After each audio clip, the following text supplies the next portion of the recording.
ఈ ప్రాంతం గత 10 సంవత్సరాలుగా వెనుకబడ్డ ప్రాంతం.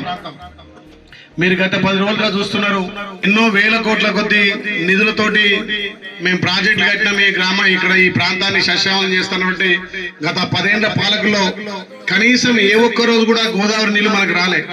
మనకున్నటువంటి 4 ప్రాజెక్టులు, అక్కడ కొండపోచమ్మ గాని, మల్లన్న సాగర్ గాని, తపాష్పల్లి గాని, నవపేట, ఇలా వారం 10 రోజుల నుంచి ఆలేరుకు నలుమూలల నీళ్లు వస్తున్నాయి, గోదావరి నీళ్లు.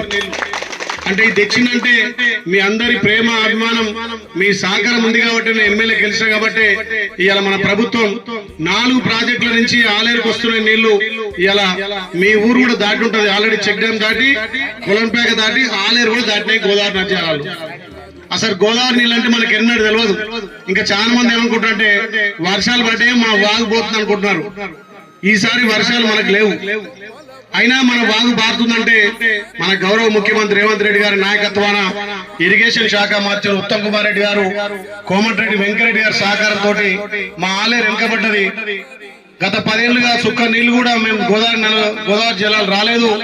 ఏమున్నా దేవుని నమ్ముకొని వర్షాలు పడితే తప్ప ఈ ప్రాంతంలో ఒక్క చెరువు కూడా నిండదని చెప్పి పట్టుబట్టి మంత్రులు అడిగితే ఎంబడే ఫోన్ చేసి ఆలేరుకు అన్ని చెరువులు నింపాలని చెప్పి ఇలా గోదావరి జలాలు మన ఆలేరులో పరిగెడుతున్నాయి.